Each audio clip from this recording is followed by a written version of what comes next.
ఓం నమ శివాయ. శ్రీమాత్రే నమః. అందరికీ నమస్కారం అండి. తులారాశి వారికి ఆగస్టు 16, 17, 18, 19 తేదీలలో ఎం అనే అక్షరం ఉన్న వ్యక్తి ప్రవేశిస్తారండి. అంతేకాకుండా 6 అనే అక్షరం ఉన్న స్త్రీతో జరిగేది తెలిస్తే నిజంగా కూడా షాక్ అవుతారనమాట. కాబట్టి ఈ రాశి వారు ఎవరున్నారో వారు ఈ వీడియో అనేది వారికి నిజంగా చాలా ఫుల్ ఇన్ఫర్మేషన్ అయితే ఇస్తుందండి. కాబట్టి వీడియోని ఎక్కడ కూడా స్కిప్ చేయకుండా చివరి వరకు చూస్తేనే మీకు ఫుల్ ఇన్ఫర్మేషన్ అనేది అర్థమవుతుంది. ఎన్నో చోట్ల నుంచి ఇన్ఫర్మేషన్ సేకరించి వీడియో క్లుప్తంగా వివరించడం అనేది జరిగింది. ఇంకా ఈ రాశి వారిని మనం వ్యక్తిగతంగా పరిశీలించినట్లయితే వీళ్ళు చాలా గంభీరంగా, చాలా తెలివిగా, వీరు ఎవరి మంది కూడా వీరిని మాయ చేయడానికి ప్రయత్నించినప్పటికీ కూడాను అప్పటి వరకు అంటారు ఒక 100%లో 70% కూడా మెంబర్స్ అవు అని కూడా అన్నారనమాట. ఏదైనా కానీ ఉన్నదేదో మొహాన్ని చెప్పేస్తారు, కొంచెం కుండ బద్దలు కొట్టినట్టుగా మాట్లాడతారు, మనసులోని ఏది కూడా ఉంచుకోరు, ఎవరికి లొంగరు. ముఖ్యంగా వారి యొక్క స్వహతాగా వారి కాళ్ళ మీద వాళ్ళు నిలబడి పనిచేయాలి. మా రూపాయి మేము సంపాదించుకోవాలి, ఒకరి మీద ఆధారపడి బ్రతకకూడదు, ఒకరి చేత మాట అనిపించుకోకూడదు అని ఒక స్ట్రాంగ్ డెసిషన్ అయితే తీసుకొని ఆ యొక్క డెసిషన్ కోసం చాలా కష్టపడే జీవులు అని చెప్పుకోవచ్చు అనమాట. ఎందుకు ఇంత బలమైన నిర్ణయాలు తీసుకున్నారు అనే విషయానికి వస్తే ఈ రాశి వారండి చాలా చిన్నప్పటి నుంచి కూడా ఎన్నో కష్టాలను చూసి పెరిగారనమాట. ముఖ్యంగా వీరి యొక్క తల్లిదండ్రులని మనం గమనించినట్లయితే ముఖ్యంగా ఈ రాశి వారికి చెందిన తండ్రి అంటే మనం చెప్పుకుంటున్నట్లయితే ఎక్కువగా డ్రింకింగ్ హ్యాబిట్ ఉండడం, ఆ యొక్క డ్రింకింగ్ హ్యాబిట్ వలన పిల్లలతో సరిగ్గా ఉండకపోవడము, పిల్లలతో టైం అనేది స్పెండ్ చేయకపోవడము, ఆ డ్రింకింగ్ హ్యాబిట్ వల్ల పిల్లలతో క్లోజ్ అవ్వలేకపోవడము. కొంచెం ఊహ తెలిసిన తర్వాత కూడా ఈ రాశి వారికి చెందిన పిల్లలు ఏంటంటే కనుక అంటే మా నాన్న తాగుతాడు, మా నాన్న దగ్గరికి వెళ్ళకూడదు అనేది ఒక రిగ్రెట్ ఫీలింగ్ అనేది మనసులో పెట్టుకొని కొంచెం వారికి దూరంగా ఉండడం, ఇలాంటివన్నీ కూడా వీరికి జీవితంలో చిన్నప్పటి నుంచి కూడా చూస్తారనమాట. అంతేకాకుండా నలుగురిలో సమాజంలో ఫలానా వీరి యొక్క తండ్రి డ్రింకింగ్ హ్యాబిట్, వీరికి డబ్బేమీ లేదు, వారికి సంపాదించడం చేత కాదు, ఇలా నలుగురి నోట్ల కూడా వీరి గురించి అంటే ఫ్యామిలీ గురించి కొంచెం చిన్నతనంగా మాట్లాడుకోవడం, ఇలాంటివన్నీ కూడా అందరూ ఈ రాశి వారి గురించి చెప్పడం లేదండి. కొంతమంది ఏంటంటే ఈ రాశి వారు ఒక 50% మెంబర్స్ ఈ యొక్క కోవకి చెందిన వాళ్ళైతే, మరొక 50 మెంబర్స్ అయితే ఏంటంటే కనుక చాలా మంచి రిచ్ ఫ్యామిలీలో పుట్టిన వాళ్ళు, అంటే ధనవంతుల ఇళ్ళలో పుట్టిన పిల్లలు కూడా ఉంటారనమాట. వారు కూడా ధనవంతుల కుటుంబంలో పుట్టినప్పటికీ కూడాను ఇక్కడ తల్లి తండ్రి ఎంతో కష్టపడి సంపాదించినప్పటికీ కూడాను ఈ రాశికి చెందిన పిల్లలు చదువు అబ్బక వీరు వారి తండ్రి చేసే పనులలో వీరు దిగి ఆ యొక్క పనులను, ఆ యొక్క బిజినెస్లను ముందుకు నడపడం అనేది కూడా జరుగుతుందన్నమాట. ఇలా ఒక పేరెంట్స్ కరెక్ట్గా లేకపోతే ఇటు పిల్లలు కరెక్ట్గా ఉండి చదువు మీద శ్రద్ధగా ఉన్న వాళ్ళు ఉంటే, అటు పేరెంట్స్ కరెక్ట్గా ఉంటే ఇటు పిల్లలు చదువు అబ్బక ఉద్యోగం చేయాల్సిన అవసరం లేక ఇటు బిజినెస్లో దిగిన పిల్లలు కూడా ఉన్నారనమాట ఈ రాశివారు. ఇంకా చెప్పుకుంటూ పోతే కష్ట సుఖాల మధ్యలో నలిగి కొన్నిటిని ఆశలను చంపుకొని కొన్ని అవమానాలను పొందుతూ కొంతమంది కొంచెం మంచి లెవెల్ని మెయింటైన్ చేస్తూ పెరిగినప్పటికీ కూడాను వీరికంటూ కొన్ని నిర్ణయాలు అనేటివి పక్కన పెట్టుకుంటారనమాట. అవి ఏంటంటే కనుక ఎవరి కింద లొంగకూడదు, మాకు మా యొక్క ఆత్మగౌరవం ముఖ్యం, మా ఆత్మగౌరవాన్ని కించపరిచే విధానంగా ఎవరైనా కానీ మాట్లాడితే మేము ఊరుకునేది లేదు, ఒకరి కింద లొంగాల్సినంత అవసరం లేదు, మాకేం తక్కువ, మేము కష్టపడుతున్నాము, మేము ధనం సంపాదించుకుంటున్నాము, మాకేంటి అన్న ఒక కాన్ఫిడెన్స్ లెవెల్ అనేది మీకు మంచి పట్టుదలతో ఉంటారని చెప్పుకోవచ్చు అనమాట. ఇది చాలా బెనిఫిట్గా మాట్లాడుతుంది, చాలా లాభదాయకంగా మారుతుంది ఈ రాశి వారికి. ఎందుకంటే వీరికున్న ఆ యొక్క పట్టుదలకి కానివ్వండి, ఆ యొక్క కృషికి కానివ్వండి, లేదా వీరికున్న తెలివితేటలకి, వీరికి తెలివితేటలు కూడా చాలా ఎక్కువగా ఉంటాయండి. ఈ రాశి వారికి ఎప్పుడు కూడా ఒకరి నాశనాన్ని అయితే అస్సలు కూడా కోరుకోరు. వీరు ఏదైనా సహాయం చేయాల్సిన పరిస్థితి వస్తే సహాయం చేయడానికి ముందడుగులో ఉంటారు. కాబట్టి ఒకరి నష్టాన్ని ఒకరికి నష్టపరచాలని చెప్పి కానీ, ఒకరిని ఇది చేయాలని చెప్పి కానీ ఎప్పుడు కూడా కలలో కూడా ఆలోచించరు అని చెప్పుకోవచ్చు అనమాట. వీరికి ఉన్నటువంటి మంచి మనసుకి భగవంతుడు కూడా వీరికి ఎప్పుడు కూడా చేయూతను అందిస్తూనే ఉంటారని చెప్పుకోవచ్చు.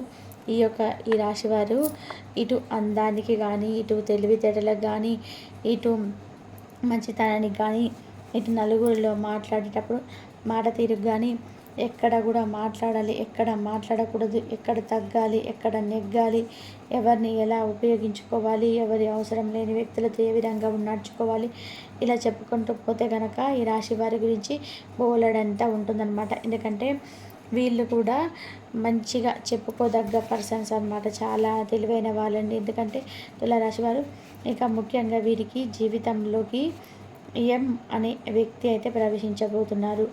ఈ ఎం అనే వ్యక్తి అంటే ఏ విధంగా ప్రవేశించబోతున్నారు అన్న మాటకి వస్తే, ముఖ్యంగా ఈ రాశి వారికి చెందిన అమ్మాయిల్లో కానీ అబ్బాయిల్లో కానీ వివాహం కనుక జరగకపోతే, వారి కోసం వివాహ సంబంధాలు చూస్తూ ఉంటే కనుక ఈ ఎం అనే అక్షరం ఉన్న వ్యక్తి వారి యొక్క జీవితంలోకి ప్రవేశించబోతున్నారు అని చెప్పుకోవచ్చు అనమాట. ఈ ఎం అనే అక్షరం ఉన్న వ్యక్తి ప్రవేశించడం ద్వారా ఈ జీవితం అనేది చాలా చాలా సంతోషకరంగా మారుతుంది. చాలా చాలా ఆనందకరంగా కూడా మారుతుందన్నమాట. దేనికి కూడా లోటు అనేది ఉండకుండా వీరి జీవితం పచ్చగా ముడుపువులు అరకాయలుగా ఉంటుందని చెప్పుకోవచ్చు అనమాట. ఇక ఆ లైఫ్ పార్ట్నర్ అనే కాకుండా ముఖ్యంగా ఫ్రెండ్స్కి చెందిన వాళ్ళు కావచ్చు, లేదంటే ఉద్యోగం చేసే దగ్గర కొలీగ్స్లో కానివ్వండి, లేదంటే ఇంటి దగ్గర ఉండే ఇరుగు పొరుగు వాళ్ళు కానివ్వండి, ఇలా ముఖ్యంగా వ్యాపారం చేసే దగ్గరైనా కానివ్వండి, లేదంటే ఏదైనా వృత్తిలో ఉన్నవారైనా కానివ్వండి, ఈ ఎమ్మని అక్షరం ఉన్న వ్యక్తి అయితే మాత్రం వీరి యొక్క జీవితంలోకి ప్రవేశించబోతున్నారు. వీరి యొక్క జీవితంలోకి ప్రవేశించడం వలన వీరికి చాలా వరకు కూడా లాభాలే తప్ప ఎటువంటి నష్టాలు అనేటివి ఉండవు అని చెప్పుకోవచ్చు అనమాట. ఇక ఎంత చెప్పినప్పటికీ కూడాను ఈ రోజులలో మనుషుల్ని అంచనా వేయడం చాలా అంటే చాలా కష్టం. ఎందుకంటే పైకి మంచితనం అనే ముసుగులో నొక్కుతూ తేనె పూసిన కత్తిలాగా, అంటే తడిగుడ్డతో గొంతు కోసే రకాలు కూడా ఉంటారండి. కాబట్టి అందరినీ కూడా గుడ్డిగా నమ్మొద్దు. ఎవరిని కూడా అంటే మీ యొక్క పర్సనల్ విషయాలు చెప్పడం, మీ యొక్క బలహీనతలని చెప్పడం, వారితో పంచుకోవడము, వారి మీద పూర్తిగా మీరు ఆధారపడి బ్రతకడం, ఇలాంటివన్నీ కూడా చేయొద్దు.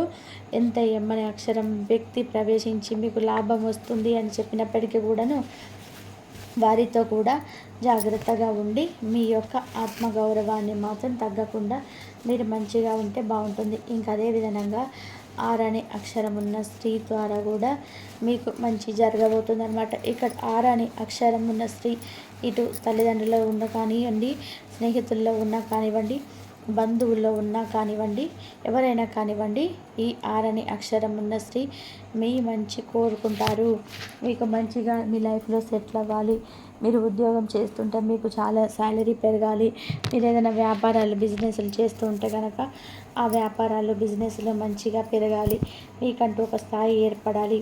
మీరంటూ ఒక ఉన్నతమైన స్థాయిలో ఉండాలి. ఎవరి కింద మీరు లొంగకూడదు. ఎవరి కింద మీరు చెయ్యి చాపి బ్రతకకూడదు. ఎప్పుడు కూడా ఒకరికి ఇచ్చే స్థాయిలోనే ఉండాలి తప్ప తీసుకునే స్థాయిలో ఎప్పుడు కూడా ఉండకూడదు. మీకంటూ ఒక ప్రత్యేకమైన పేరు ప్రఖ్యాతలు రావాలి. సంఘంలో విలువ గౌరవం అనేది పెరగాలి. ఇలా ముఖ్యంగా ఇటువంటివన్నీ కూడా మీ గురించి ఆలోచిస్తూ ఉంటారనమాట. కాబట్టి ఈ యొక్క ఆర్ అనే అక్షరం ఉన్న వ్యక్తి మీ యొక్క అక్క చెల్లెల్లో ఉన్న, లేదంటే అన్నదమ్ములో ఉన్న, తల్లిదండ్రుల్లో ఉన్న, స్నేహితుల్లో ఉన్న, బంధువుల్లో ఉన్న మీకు తెలుస్తుంది. ఎందుకంటే వారితో స్నేహం చేస్తేనే మీకు అర్థమవుతుంది ఎవరేసంటి వాళ్ళు, ఎవరు మంచి కోరుకునే వాళ్ళ, లేకపోతే చెడు కోరుకునే వాళ్ళ, వీరితో మంచి చెడులు చెప్పవచ్చా, పంచుకోవచ్చా లేదా పంచుకోకూడదా, ఇలాంటివన్నీ కూడా మీకు తెలుస్తాయి అన్నమాట. కాబట్టి వారితో మీరు మంచిగానే ప్రొసీడ్ అవ్వచ్చు, మంచిగానే ఉండొచ్చు. కాకపోతే ఎవరిని కూడా అంతగా అతిగా నమ్మకూడదు, అంత గుడ్డిగా కూడా నమ్మకూడదు అన్న విషయాన్ని అయితే గుర్తుపెట్టుకోండి. ఇక ముఖ్యంగా ఈ రాశి వారికి ఈ మధ్య ఎవరికైతే వివాహం జరగలేదో వివాహ సంబంధాలు అనేటివి చూస్తూ ఉన్నారనమాట. ఈ యొక్క వివాహ సంబంధాలు చూస్తూ ఉండే వాళ్ళకి ముఖ్య గమనిక ఏంటంటే కనుక, కొంచెం మీరు గట్టిగా ప్రయత్నం కనుక చేసి దానికి తగ్గట్టుగా పూరుకుంటే కనుక మీకు వివాహం అనేది, వివాహ గడియలు అనేటివి చాలా చక్కగా దగ్గరలోనే ఉన్నాయన్నమాట. ఖచ్చితంగా కూడా వివాహ భాగ్యం అయితే కలిగి తీరుతుందని చెప్పుకోవచ్చు అనమాట. ఇక ముఖ్యంగా వీరి యొక్క మానసిక స్థితి అనేది కొంచెం స్ట్రెస్గా ఫీల్ అవ్వడం, వీళ్ళు వీరి గురించి ఏదైనా కానీ అంటే ఏదైనా అనుకుంటారు అని చెప్పి ఫీల్ అవ్వరు, కానీ వారి యొక్క మనసులో మా యొక్క స్థానం ఏ విధంగా ఉంటుంది ఇలా ఎక్కువగా ఆలోచిస్తూ కొంచెం వీరు చేస్తున్న వృత్తి పట్ల కూడా కొంచెం బాగా సిన్సియర్గా అంటే ఆ ఏకాగ్రతతోటి పనిచేయడం వల్ల కూడా కొంచెం ఒత్తిడి, స్ట్రెస్ లెవెల్స్ అనేటివి ఉంటాయన్నమాట. కాబట్టి ఆ ఒత్తిడిని, ఆ స్ట్రెస్ లెవెల్స్ని కంట్రోల్ చేసుకొని కాస్తంత మీరు టైంకి తిని టైంకి పడుకొని చక్కగా ఫ్రెండ్స్తో టైం పాస్ చేసుకుంటూ కాస్తంత నవ్వుకుంటూ కాసేపు సరదాగా బయటికి వెళ్ళి మంచిగా హెల్త్ డైట్ తీసుకుంటూ టైంకి మంచిగా నిద్రపోతే కనుక అన్నీ కూడా సెట్ అవుతాయి. కొన్ని రకాలైనటువంటి హెల్త్ ప్రాబ్లమ్స్ తోటి అమ్మాయిలకైతే పీసీఓఎస్ ప్రాబ్లమ్స్ తోటి కొంచెం డేట్ అనేది సరిగ్గా రాక, పీరియడ్స్ అమ్మాయిలకు కొంచెం అంటే మంత్లీ వచ్చే పీరియడ్స్ 2 నెలలకోసారి రావడం, 3 నెలలకోసారి రావడము, లేదా వచ్చినప్పుడు బ్లీడింగ్కు కొంచెం 1 మంత్ అవ్వడము ఇలా జరుగుతూ ఉన్నాయన్నమాట. కాబట్టి మంచిగా ఒక డాక్టర్ని సంప్రదించి మంచిగా మీరు మెడిసిన్ తీసుకుంటూ మీరు డైట్ని మార్చుకొని డైలీ ఒక 40 నిమిషాలైనా కానివ్వండి, వాకింగ్ కానీ, ఎక్సర్సైజ్ కానీ, యోగా కానీ, మెడిటేషన్ కానీ ఇవన్నీ చేసుకుంటూ మీ యొక్క ఆరోగ్యం మీద మీరు జాగ్రత్త వహించుకుంటే మాత్రం మీకు మంచిగానే ఉంటుంది. ఇటు అబ్బాయిలైనా కానివ్వండి, ఓవర్గా స్ట్రెస్ అవుతారు, డబ్బు సంపాదించాలి అన్న తపనలో పడి ఆ డబ్బే జీవితం అని చెప్పి అనుకొని డబ్బు కోసం పరుగులు పెడుతూ ఉంటారనమాట. ఎప్పుడు కూడా ఆ యొక్క పరుగుల వేటల్లో మీరు టైంకి తినరు, బయట ఫుడ్ని ఎక్కువగా తింటారు, ఇంట్లో ఫుడ్ని అవాయిడ్ చేస్తారు, టైంకి నిద్రపోరు, నైట్ 2 3 ఇంటికి వెళ్తారు, 2 3 వెళ్ళి పడుకునేసరికి తెల్లవారుజాము అవుతుంది. మళ్ళీ తెల్లారి పడుకున్నప్పటికీ 5 నిద్రలేస్తారు. ఇలా ఇంట్లో పనులు చూసుకుంటారు, ఇటు బయట పనులు చూసుకుంటారు. దీనివల్ల చాలా చాలా ఒత్తిడి, చాలా నిద్ర లేకపోవడం వంట కాస్త స్ట్రెస్ లెవెల్స్ పెరిగి కొంచెం మీకు పని మీద ఏకాగ్రత లేకపోవడం, శ్రద్ధ లేకపోవడం ఇలాంటివన్నీ కూడా మీకు జరుగుతూ ఉన్నాయన్నమాట. కాబట్టి మీరు ఆ ఒత్తిడిని తగ్గించుకోండి. డబ్బు జీవితానికి ఇంపార్టెంటే కానీ డబ్బే జీవితం కాదు, డబ్బే ప్రపంచం కాదు. ఎందుకంటే ఆ డబ్బే ఎప్పుడైనా మనిషిని ఒంటరిగానే భూమి మీదకి వచ్చారు, ఒంటరిగానే భూమి నుంచి వెళ్ళిపోతారు. కాబట్టి ఈ యొక్క సంపాదన వేటలో మనల్ని మనం మర్చిపోకూడదు. మనకి మనం గౌరవం ఇచ్చుకుంటూ, మన ఆరోగ్యాన్ని మనం చూసుకుంటూ, మనం ఆనందంగా జీవిస్తూ డబ్బును సంపాదించుకోవాలి. మనల్ని కష్టపెట్టుకుంటూ, మన కడుపు మార్చుకుంటూ, లేనిపోని రోగాలన్నీ కూడా తెచ్చుకుంటూ అటు ఇటు పరిగెత్తే విషయంలో ఇటు హాస్పిటల్లో పెట్టుకుంటే అయిపోతాయి అన్నమాట. కాబట్టి ఆలోచించుకొని దానికి తగ్గట్టుగా మీరు వారిని కొంచెం తగ్గించుకొని ఆరోగ్యం మీద శ్రద్ధ చూపించుకోండి. ఇక ముఖ్యంగా ఈ యొక్క 3 రోజుల విషయానికి వస్తే ఆగస్టు 16, 17, 18, 19 తేదీలో ఇటు వృత్తిపరంగా చూసుకున్నట్లయితే చిన్న పెద్ద బిజినెస్ చేసే వాళ్ళైనా కానివ్వండి, వ్యాపారాలు చేసేవాళ్ళు కానీ వృత్తిపరంగా చాలా బాగుంటుందండి. మీకు మంచి లాభాలతో వచ్చే అవకాశం అయితే ఉందన్నమాట. ఉద్యోగాలు చేసే వాళ్ళ దగ్గర కూడా మీరు ఒక పనికి మెచ్చి మీకు ప్రమోషన్స్ అనేది వచ్చే అవకాశం కనిపిస్తుందన్నమాట. కాబట్టి వృత్తిపరంగా మీకు బాగా కలుసుబాటుదనంగా ఉంటుంది. ఇక కుటుంబ పరంగా చూసుకున్నట్లయితే భార్యాభర్తల మధ్య మంచి అనుకూలత ఉంటుంది. సంతాన పరంగా బాగుంటుంది. తల్లిదండ్రుల పరంగా కూడా చాలా బాగుంటుంది.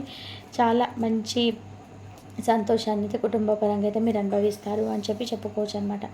ఇక రాజకీయ రంగంలో ఉన్నవారికి, సినీ రంగ పరిశ్రమలో ఉన్నవారికి, వైద్య రంగంలో ఉన్నవారికి వీరందరికీ కూడా చాలా అనుకూలంగా ఉంటుంది. ఎక్కడైనా కానీ ఏ వృత్తిపరంగా కూడా చూసుకున్నా మీకు ఒత్తిడి మాత్రం చాలా ఎక్కువగా ఉంటుంది. ఆ ఒత్తిడిని తగ్గించుకొని కాస్త రిలాక్స్ అవుడుగా కూల్గా ఉండే ప్రయత్నం చేయండి. అంతా కూడా బాగుంటుందన్నమాట. ఇక మీ మీద నరదిష్టి అనేది చాలా ఎక్కువగా ఉంటుంది. ఈ నరదిష్టి అనేది పూర్తిగా తొలగించుకోవడం కోసం మీరేం చేయాలి అంటే ప్రతిరోజు కూడా కష్టం మనకుండా రాళ్ళ ఉప్పుతోటి దిష్టి తీసేసుకుంటూ ఉండండి. హారతితోటి దిష్టి తీసేసుకుంటూ ఉండండి. ఇక ముఖ్యంగా మగవారైతే కనుక కుడి కాలికి, ఆడవాళ్ళైతే ఎడమ కాలికి నల్లదారం కట్టుకోండి. మీరు బయటికి వెళ్ళేటప్పుడు అమ్మవారి యొక్క శక్తి కుంకుమ కానివ్వండి, లేకపోతే కనుక మీరు అంటే ఆంజనేయ స్వామి సింధూరాన్ని ధరించడం కానీ చేయండి.